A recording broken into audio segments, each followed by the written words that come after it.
I recently did a video on George Harrison's All Things Must Pass album, and I reviewed that album. And a lot of my viewers and commenters and Patreon supporters went very deep into that album and talked about other great solo Beatle albums. And they were comparing it to others. And I thought it would be a great idea, a great topic to discuss what are the best solo Beatle albums, because it gets talked about a lot, and it's not always easy to rank. We have opinions all over the map. So what I thought I'd do is I'd do two things here. I was going to open up another survey, so I'm giving you some more homework again. And we're going to have a survey on the top Beatles solo albums of all time. But before we do that, it's important to set the criteria by which we judge these are the best. Is it not? And this is something that most people don't do. So I'm going to be doing a lot more of criteria, giving you the criteria I use by which to judge, because otherwise it's just opinion. And if there's one thing I hate, it's when a commenter says, well, that's just your opinion, which is basically an effort to try to silence that person or quiet that opinion when they don't agree with it. So you can get to some consensus if you place the proper criteria. And for this question of which Beatles solo album is the best, I think we have to narrow the discussion to popular music. So the criteria I'm going to give you, I've got 7 pieces here, or 7 examples of criteria which I use to judge these albums. And the criteria is built for popular music. So if I had classical music that I was talking about, or jazz, the criteria would be different. So that's the only way I can really discuss this on a deeper level and try to hear people's opinions. And these 7 that I'm going to choose, you may have other criteria you wish to add in here as well and think are important, but I tried to cover it as much as I could with these 7. I think I did okay. So that's also open for discussion as well. So here they are. The first one is the strength of the songs as a whole. Are they catchy? Are they fresh? Can you get them out of your head? So that's one of the criteria. Second one is reach. So that means popularity, sales, airplay, requests.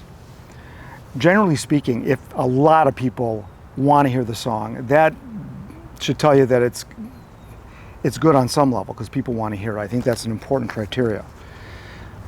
Since we're talking about albums here, the third criteria I have is cohesion and flow. So typically, the very great albums work as an album.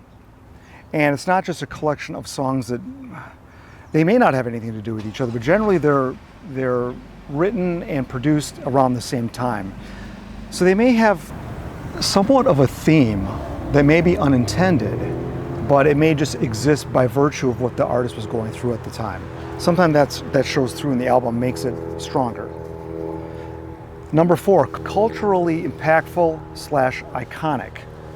Number 5 is influence in its time and beyond. So does it stand the test of time? Number 6, does it have artistic and spiritual depth? So this is more of whether it evokes an emotional connection.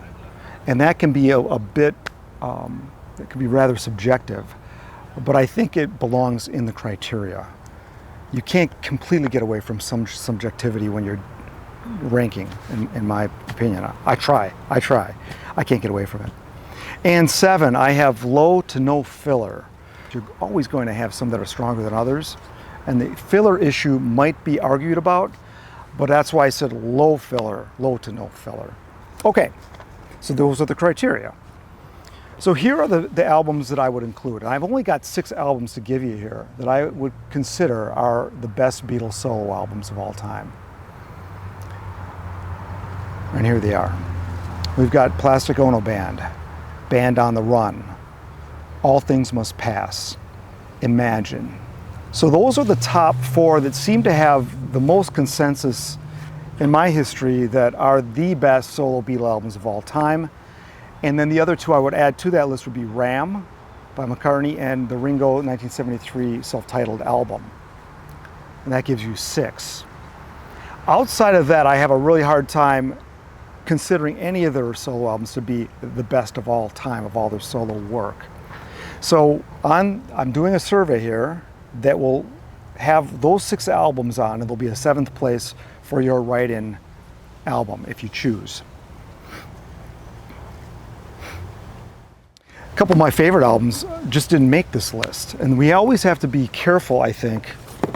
I get this on my channel all the time, where I'm trying to state something is the best by using certain criteria of some sort.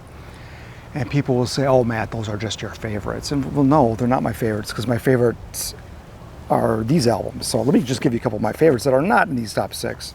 2 of my favorite albums in the solo years are George Harrison's self-titled 1979 album and 33 1/3. Now, I just can't, as much as I like those 2 albums, I cannot include those in the best of all time. They wouldn't rank in the top 6. Would they rank in most people's top 10? We will be finding out.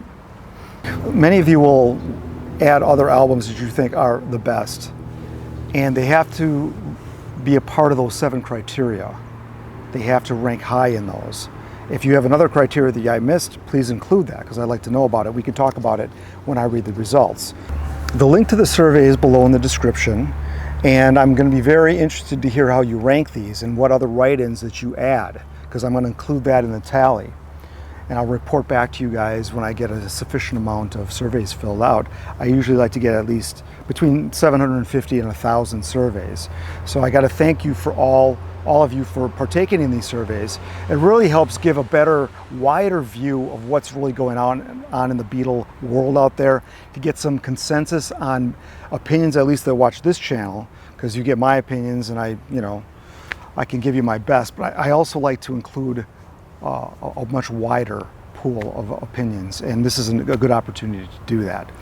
So do your best. It should take you only about 30 seconds, and we will see you soon here on Pop Goes the 60s with the results.